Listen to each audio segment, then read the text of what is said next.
All right, folks, a beautiful day here in Northeast Tennessee. So thankful to be here. You are looking at bear corn, folks. Bear corn, squaw root bear corn. I call it bear corn. The bear love it. The bear love it. They say, don't know how true it is, but they say that the bear in the Smoky Mountain region, and we're in the Cumberland Mountain region, the bear in the Smoky Mountain region, this makes up about 15% of their food intake. Isn't that crazy? Now, it is all over the place here on our property. I mean, absolutely all over the place, all up and through here. It is. We've got lots of shade, which this stuff loves the shade, of course. Now, this makes an excellent famine food and excellent survival food. I mean, look at it. I mean, there's a lot there, and it's everywhere. All you've got to do though is cook it, and you need to let's get a pot of boiling water. Chop this stuff up, throw it in the pot. Boil it for between 10 and 20 minutes. Pour the water off, same as you do poke salad. Boil it again for 10-20 minutes. Pour the water off. Do it a third time.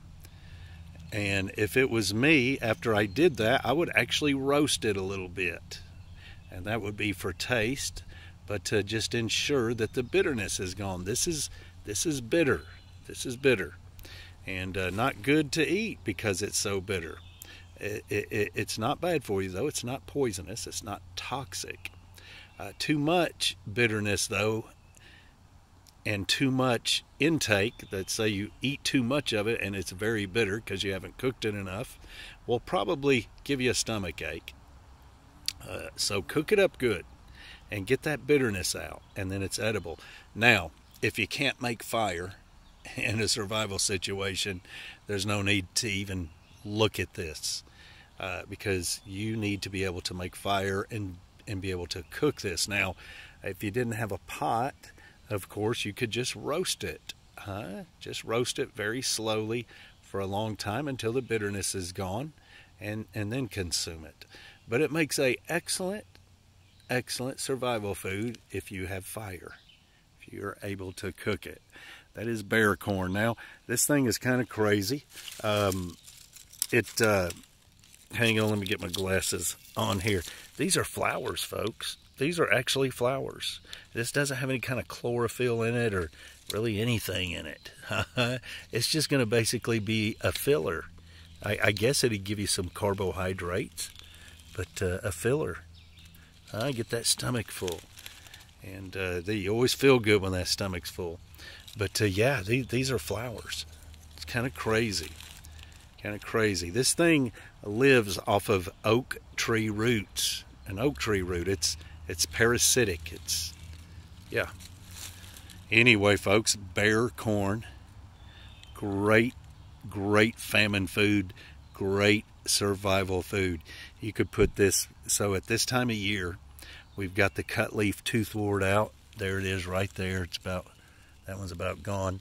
But the cut leaf toothwort is pulling out its seed. The seed pods are there, and so it has a little bit of a mustardy taste to it. So you could do the leaves, the root, and the seed pods. Cook the root up a little bit, the leaves up a little bit. Throw the seed pods on your dinner raw, and you would have you a good little dinner with the bear corn, included. A good little tasty dinner. Or, folks, hang on now. Where are we at here? Let's look around just a bit. All right, so we got some ginger, wild ginger over here. There you go. You could take that wild ginger there and spice it up a little bit. Have you some Thai food? Anyway, folks, don't put anything in your mouth, folks, unless you have thoroughly researched it. Know for sure you've identified it for sure. So don't put anything in your mouth, folks, unless you have studied it yourself, got a local expert to help you out. Anyway, this is what I do. This is what I know. We'll see you.